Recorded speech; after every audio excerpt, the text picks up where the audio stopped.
ہمارا آج کا آخری ٹاپک جو مارلو ایز اے ڈراماٹسٹ ہے، ہم اس کے بارے میں بھی بات کریں گے کہ مارلو کے اندر کیا جینیس تھا، کیا خوبیاں تھیں بحیثیت ڈراماٹسٹ کے، اس کو یا شیکسپیئر کے مقابلے میں یعنی کہ اس کا رائول سمجھا جاتا ہے۔ تو پیج 71 پہ فرسٹ پیراگراف، اور یہ ہمارا انشاءاللہ آخری ٹاپک ہے ڈاکٹر فاسٹس سے ریلیٹڈ، کہ کرسٹوفر مارلو جو ہے وہ ایلزابتھن ایرا کا ایک جو ہے وہ بڑا مشہور ڈراماٹسٹ تھا، اور اس کو انڈائریکٹلی شیکسپیئر کا مد مقابل بھی سمجھا جاتا ہے۔ در حقیقت شیکسپیئر جو ہے اس سے متاثر تھا، اگر وہ اتنی نوجوانی میں نہ مر جاتا تو پھر انگلش لٹریچر ایلزابتھن ایرا کے اندر ہمارے پاس صرف دو ہی بریلینٹ ڈراماٹسٹ ہوتے، ٹھیک ہے، دو ہی بریلینٹ ڈراماٹسٹ ہوتے۔ در حقیقت یہ بات کہی جاتی ہے اور یہ حقیقت ہے کہ نو مارلو نو شیکسپیئر۔ ولیم شیکسپیئر نے اپنا جو اسلوب تحریر ہے وہ کرسٹوفر مارلو سے ہی ادھار لیا تھا اپنے زندگی کے شارٹ سپین میں۔ فرسٹ پیراگراف میں ہوں پیج 71 پہ، زندگی کے اس مختصر عرصے میں اس نے ڈراماز لکھے جو آج بھی یاد کیے جاتے ہیں۔ کرسٹوفر مارلو ایک جینیس تھا جس نے اپنی اسٹڈی جو ہے وہ یونیورسٹی اسکالرشپ پہ کمپلیٹ کی، اور اس کی موت کے پیچھے جو سیکرٹ تھا وہ آج تک ڈسکلوز نہیں ہو سکا، لیکن اپنی اس نوجوانی میں ہی اس نے عظیم ڈراماٹسٹ کے لسٹ میں اپنا نام ایڈ کر دیا۔ وہ ایک ٹریجڈین تھا، ٹریجڈی رائٹر تھا، جس نے مینلی جو وہ ٹریجڈیز پہ فوکس کیا، اور اس کے زیادہ تر جو پلیز ہیں ان کے اندر پروٹیگنسٹ جو ہے وہ اپنے ایمبیشنز کی وجہ سے ڈاؤن فال کا شکار ہوتا ہے۔ کرسٹوفر مارلو کے جو پرومیننٹ پلیز ہیں ان میں Tamburlaine the Great, tragical history of Doctor Faustus اور جیو آف مالٹا کا نام لیا جاتا ہے۔ ٹیمرلن دی گریٹ اتنا کامیاب ڈرامہ تھا کہ اس کا سیکنڈ پارٹ بھی جو ہے وہ لکھا گیا، اسی کے انفلوئنسنگ سٹائل کی وجہ سے، رائٹر کے انفلوئنسنگ سٹائل کی وجہ سے لکھا گیا۔ سیکنڈ پیراگراف، یہ تو ہم نے جسٹ ایک تعارف دیا کہ کرسٹوفر مارلو جو ہے، سیکنڈ پیراگراف میں بات کروں گا کہ وہ دراصل بلینک ورس کی ٹیکنیک کا پائنر تھا۔ اس کے بعد آنے والے جو ڈراماٹسٹ تھے انہوں نے اس ٹیکنیک کو بڑی آزادی کے ساتھ استعمال کیا۔ اس کی موت کے بعد اس کے رائٹنگ سٹائل کو لوگوں نے فالو کیا، لیکن دراصل وہی تھا جس نے بلینک ورس کو انٹروڈیوس کیا تھا، اسی نے کریٹ کیا تھا۔ اسی کرسٹوفر مارلو کے زمانے میں یہ ٹیکنیک اتنی پرومیننٹ ہو گئی کہ زیادہ تر رائٹر، ایون ولیم شیکسپیئر نے بھی اسی اسلوب تحریر کو یعنی کہ بلینک ورس کو استعمال کرنا شروع کیا۔ Doctor Faustus poetic concept of blank verse کو استعمال کرنے کی، ایک بیوٹیفل پوئٹک کانسیپٹ ہے بلینک ورس، اس کو استعمال کرنے میں پائنر سمجھا جاتا ہے۔ کرسٹوفر مارلو کے سارے پلیز جو ہے نا ان کے اندر آپ پوئٹک ایلیمنٹ دیکھیں گے۔ آپ نے جب ڈرامہ دیکھا وہ دوسرا ڈاکٹر فاسٹس، آپ اس کی لینگویج کو دیکھیں تو آپ کو اندازہ ہو جائے گا کہ بلینک ورس استعمال ہوئی ہے، جس کو ہم کہتے ہیں آزاد نظم، ٹھیک ہے، سوری بلینک ورس آزاد نظم وہ فری ورس ہوتی ہے۔ بلینک ورس کے اندر اس نے جس طرح یعنی کہ اس لینگویج استعمال کی گئی ہے، اس سے آپ اس کا دیکھیں تو بڑی اٹریکٹیو ہے کہ وہ اسی کا بلینک ورس کا وہ انوویٹر تھا، یہی ٹیکنیک باقی رائٹرز نے استعمال کی، اور اسی نے اس کو پوئٹک ایکسیلنس دی کرسٹوفر مارلو نے۔ ایون کہ English tragedies before Christopher Marlowe سے پہلے اتنی کامیاب نہیں تھی، ٹھیک ہے، کیونکہ وہ اٹالین لینگویجز سے ٹرانسلیٹ کی گئی تھی، لیکن اس نے جو ہے ہی انوویٹڈ، سیکنڈ پیراگراف کے سیکنڈ لاسٹ سینٹینس کے اندر ہوں یہاں پہ انوویٹس کی بجائے انوویٹڈ لکھا ہوا ہے، انوویٹڈ لکھنا ہے، ٹھیک ہے، کہ اس نے نیا سٹائل آف رائٹنگ اس نے انوویٹ بھی کیا اور اس نے بنایا بھی، اور اس کے پیچھے یعنی کہ اس کے پیچھے، اس کی کامیابی کے پیچھے اور بھی بہت سی ریزنز ہیں، جن میں ہم یہ بھی سمجھتے ہیں کہ شارٹ ڈائلاگ وہ استعمال کرتا ہے، لیریکل فائننس ہے، اور اس کے ساتھ ساتھ اس کے ڈائلاگ کے اندر ایکشن بھی موجود ہے۔ شیلنگ جو ہے کرسٹوفر مارلو کے بارے میں جو ریمارکس دیتا ہے وہ بڑے ورتھ مینشننگ ریمارکس ہیں۔ شیلنگ نے کرسٹوفر مارلو کے بارے میں جو ریمارکس دیے ہیں ان کے بارے میں ہم بات کرتے ہیں۔ ہم اس کے تھرڈ پیراگراف پہ جا رہے ہیں کہ جہاں پہ اس نے اس کے بارے میں کہا کہ مارلو نے انگلش ڈرامہ کو پیشن دیا، پیشن اور پوئٹری دی، اور یہی پوئٹری دراصل اس کا ایک موسٹ پریشیس گفٹ تھا جو اس نے انگلش ڈرامہ کو دیا۔ شیکسپیئر کبھی شیکسپیئر نہیں ہوتا اگر مارلو نہ رہتا، یعنی کہ مارلو نے کبھی لکھا نہ ہوتا۔ So he might not have been altogether the Shakespeare we know. یعنی کہ جس شیکسپیئر کو ہم آج جانتے ہیں وہ شیکسپیئر ایسا نہ ہوتا اگر مارلو نہ ہوتا. مارلو نے ایک گراؤنڈ تیار کیا. مارلو نے ٹریجڈی کے اندر وہ چیزیں مطلب اس ٹریڈیشن کو گریک ٹریڈیشن کو چھوڑ کے ٹریجڈی کے اندر وہ چیزیں لائیں جس کی وجہ سے اس کو ایلزابیتھن ٹریجڈی کہا جاتا ہے. جیسے میں نے بات کی نا کہ اس سے پہلے وہ مورالیٹی پلیز یا میریکل پلیز کے اندر ہی وہ لوگ پھنسے ہوئے تھے. اس نے اس ٹریڈیشن کو چھوڑا اور اس نے ایلزابیتھن ٹریجڈیز نے بنائے. مارلو کی ٹریجڈیز کا اپنا سکوپ ہے نیکسٹ پیراگراف میں کہ اس نے ٹریجڈی کو ریفائن کیا اور وہ ارسطاٹل کے رولز تک وہ سٹک نہیں رہا. تھرڈ پیراگراف پہ ہوں, فورتھ پیراگراف پہ ہوں, جہاں پہ شیلنگ کے ریمارکس اس کے نیچے جو پیراگراف ہے اس پہ بات کر رہا ہوں کہ اس نے یہ 3 یونٹیز کو اس نے یونٹ جو ارسطاٹل نے جو کنسیپٹ ہے unity of time place and action اس کو اس نے انڈر ویلو کیا. اس نے ثابت کیا کہ یونٹیز کسی ٹریجڈی کے لیے ضروری نہیں ہے. اسی طرح اس نے ٹائم اور اسپیس کی یونٹی کو اس نے ریموو کر دیا. اس نے آؤٹر کانفلکٹ کو چھوڑا اور اس نے انر کانفلکٹ کو اس نے یعنی کہ آؤٹر کانفلکٹ کو اس نے ریڈیوس کیا اور انر کانفلکٹ کو اس نے انکریز کیا. گو کہ اس کے ہیروز کے اندر فلا ہے لیکن ان کی جنگ جو ہے وہ دیوتاؤں کے ساتھ نہیں ہے بلکہ ان کی انر سول کے ساتھ ان کی جنگ ہے. ڈاکٹر فاسٹس کے ایمبیشنز کو آپ دیکھیں تو وہ پاور, نالج اور زندگی کی لگژریز کو حاصل کرنا چاہتا ہے اور وہی اس کی ڈاؤن فال کی وجہ ہے. آگے میں نے تیمور کے ایمبیشن کی بات کی. ٹیمرلن دی گریٹ کے اندر تیمور کے ایمبیشن بھی پاور حاصل کرنے کے ہیں, وہی اس کی تباہی کی وجہ بنتے ہیں. اس انداز میں اس کے زیادہ تر کریکٹر جو ہے دراصل اپنے ہی ایول مائنڈ سیٹ کے ساتھ جد و جہد کر رہے ہوتے ہیں, انہی کے ساتھ ان کی جنگ لگی ہوتی ہے. اور یہ چیز یعنی کرسٹوفر مارلو کے معاملے میں یہ بات مشہور ہے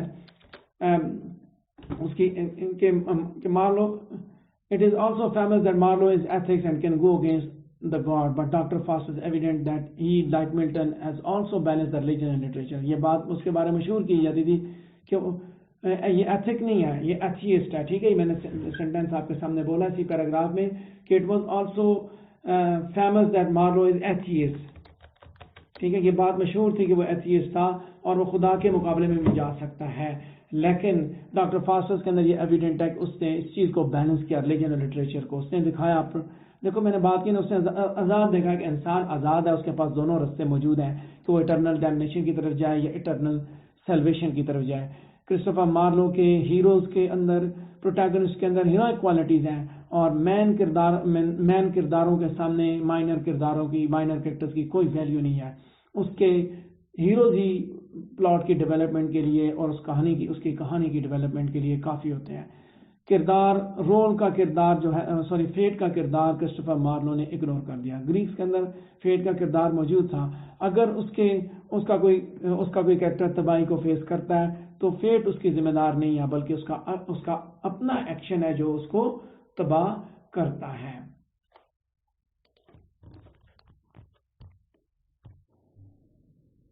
کرسٹوفر مارلو کے پلیز کے اندر آپ رینیسنس ایلیمنٹس بھی دیکھ سکتے ہیں. وہ اپنے زمانے کا پوئٹ بھی تھا, رینیسنس کے ایرا کا پوئٹ بھی تھا. اگر ہم اس کے پلیز کو تھارولی پڑھیں تو ہم یہ ثابت کر سکتے ہیں کہ وہ رینیسنس پیریڈ سے بڑا متاثر تھا. ریوائول آف لرننگ جو ہے وہ رینیسنس کا ایک کی فیکٹر تھا, تو اسی کی ڈیولپمنٹ زندگی کے ہر فیلڈ میں دیکھی جا سکتی ہے. یہ میں جو پیج 71 پہ سیکنڈ لاسٹ پیراگراف پہ ہوں, یہاں پہ سیکنڈ لاسٹ پیراگراف کی تھرڈ لائن پہ ایوری فیلڈ آف لائف لکھا ہوا ہے. ایوری فائلڈ نہیں ہے, اس کو فیلڈ کر دیں. ایوری فیلڈ آف لائف کے حساب سے آپ اس کی ڈیولپمنٹ دیکھ سکتے ہیں. کرسٹوفر مارلو جو ہے اپنے ڈراماز کے اندر, اپنی پروڈکشن کے اندر وہ رینیسنس کے ایلیمنٹس سے اپنے آپ کو نہیں بچا سکا. اس کا جو فیمس پلے ہے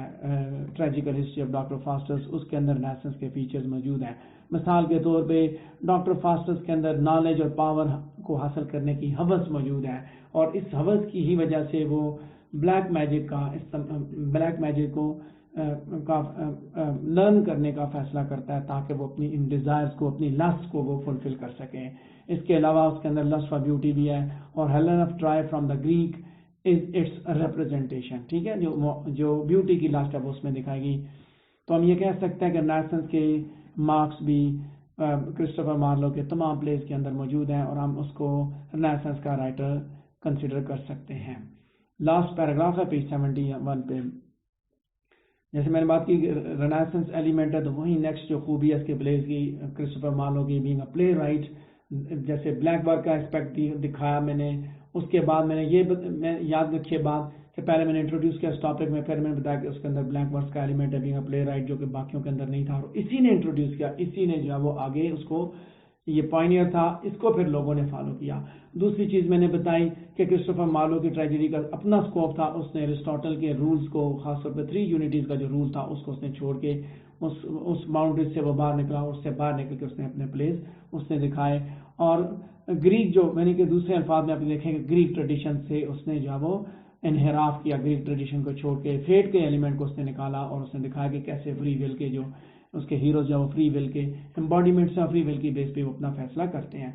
نیکسٹ میں نے اس کی خوبی یہ دکھائی کہ رینیسنس ایلیمنٹس اس کے پلے کے اندر ہیں۔ تو لاسٹ پیراگراف پہ 71 پہ جہاں پہ یہی بات بتائی گئی کہ اس کی ٹریجڈیز کے اندر سیریس نوٹ ہے، سنجیدگی ہے، اس کے پلیز کے اندر ہیومر نہیں ہے، کامک ایلیمنٹ جو اس کے اندر ہیں یہ سبسیکوینٹلی ایڈ کیے گئے، بعد میں ایڈ کیے گئے، اس کے اندر اوریجنل پلے کے اندر یہ نہیں تھے۔ کرسٹوفر مارلو جو ایک ہی پوائنٹ پہ اسٹک ہوتا تھا، وہ تھا ٹریجڈی۔ مور اوور وہ اس کی جیسے سیریس نوٹ ہے تو اس کے ساتھ ساتھ اسی پیج 71 پہ بینگ اے ڈراماٹسٹ ایک اور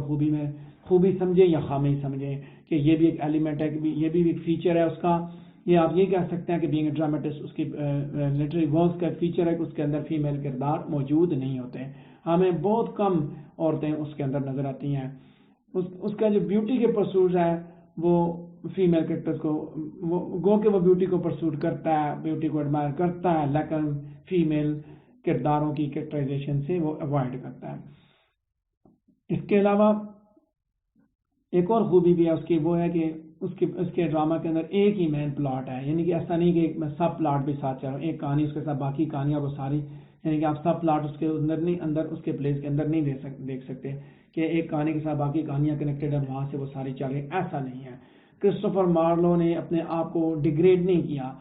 ٹھیک ہے، کہ یہ کریکٹرسٹک جیسے بتائیں سب پلاٹ نہیں ہے، فیمیل کریکٹرز نہیں ہے، سیریسنس سارے کا سارا سیریسنس ہے ساری، تو یہ چیزیں اس کو ڈیگریڈ نہیں کرتے بلکہ وہ اس کو کامن رائٹر سے مختلف بناتے ہیں۔ اس کا وہ جب یونیورسٹی وٹس میں سے ایک تھا جس نے ایلزبیتھن پیریڈ کے تھیٹر کو ریفارم کیا، اور اس نے لوگوں کی انٹرسٹ کو، ڈرامہ دیکھنے والی جو انٹرسٹ ہے اس کو مزید اس نے انکریز کیا، انہینس کیا، اس کے ڈراماز کی وجہ سے لوگوں نے تھیٹر کا رخ کرنا شروع کر دیا۔ ڈاکٹر فاسٹس کا آخری ٹاپک، آخری پیراگراف ہمارا آج کا، ٹھیک ہے، کل سے انشاءاللہ یہی انسٹرکشن دیتا چلوں کہ آپ سے گزارش ہے کہ اوتھیلو کی اردو آڈیو سمری سرور 555.com سے ڈاؤن لوڈ کریں، اور انشاءاللہ آپ اوتھیلو کو پڑھیں گے، اوتھیلو کے لیے آپ تیاری کر کے رکھیں۔ آخری بات، کرسٹوفر مارلو ایک عظیم رائٹر تھا، وہ نہ صرف اپنے زمانے کا ایک بڑا رائٹر تھا بلکہ وہ اپنے ہر دور کا ایک یونیورسل رائٹر اس کو کنسیڈر کیا جاتا ہے، وہ آج بھی اسے یاد کیا جاتا ہے اور فیوچر میں بھی یاد کیا جائے گا، اور اس کی وجہ صرف کیا تھی کہ اس نے انگلش ڈرامہ کے لیے جو کنٹریبیوٹ کیا، اس کے پلیز کے اندر مورالٹی بھی ہے، اس کے پلیز جو ہے وہ تھیولوجیکل بھی ہیں، گو کہ اس کو ایتھیسٹ کہا جاتا ہے، ٹھیک ہے، اس نے اپنے پلیز کے اندر ایکشنز ایڈ کیا، بلینک ورس اس نے ڈالی، اس نے ٹریجڈی کی فارم کو رینیو کیا، رینیسنس کا امپیکٹ بھی اس کے پلیز کے اندر موجود ہے، اس کی رائٹنگ کے اندر موجود ہے، آپ کو رینیسنس کے ایلیمنٹس بھی ملتے ہیں، اس نے بہت سے رائٹرز کے اوپر اپنا اثر چھوڑا، اور اس کے رائٹنگ سٹائل میں ہم دیکھ سکتے، بہت سے رائٹرز کے سٹائل میں ہم دیکھ سکتے ہیں کہ وہ کرسٹوفر مارلو کو فالو کر رہے ہیں۔ اینشنٹ گریک ٹریجڈی کے اندر انسان جو دیوتاؤں کے ساتھ جدوجہد کر رہا ہے، لیکن اس نے آ کے ٹرینڈ چینج کر دیا، اس نے ہیومن اور ورلڈ کے ساتھ اس نے ٹریجڈیز دکھائیں۔ گریک میں تو یہ تھا نا کہ دیوتاؤں کے ساتھ جنگ ہے، بعد میں چینج ہوا، fight between human and the world was started tragedies, لیکن کرسٹوفر مارلو نے دوبارہ اس کو چینج کیا کسٹم کو، اس نے ثابت کیا کہ اصل جو جنگ ہے وہ انسان اور انسان کے اندر کے ساتھ ہے۔ گریک میں انسان اور دیوتاؤں کی جنگ، اور دوسری جنگ اس نے انسان اور دیوتاؤں کی جنگ ایک تھی گریک کے اندر، پھر بعد میں کیا ہوا، انسان کی لوگوں کے ساتھ جنگ آئی، تو اس نے کہا نہیں، انسان کی اپنے وجود کے اپنے اندر کے ساتھ جنگ، اور اس کے ہر پلے کے اندر، یعنی کہ گریٹ رائٹر ہر پلے کے اندر آپ کو ہیرو جو ہے وہ اپنے آپ کے ساتھ جدوجہد کرتا ہوا نظر آتا ہے۔ تو ہم اس چیز کو کنکلوڈ کر سکتے ہیں یہ مینشن کرتے ہوئے کہ اس کے پلیز جو ہے نا گو کے نمبر میں لیس ہیں، لیکن ان کے اندر ویلیو بہت ہے، more in value will be remembered because of his poetic excellence, ٹھیک ہے، اس کی پوئٹک ایکسیلنس کی بنیاد پہ ان کو بہت زیادہ یاد کیا جائے گا۔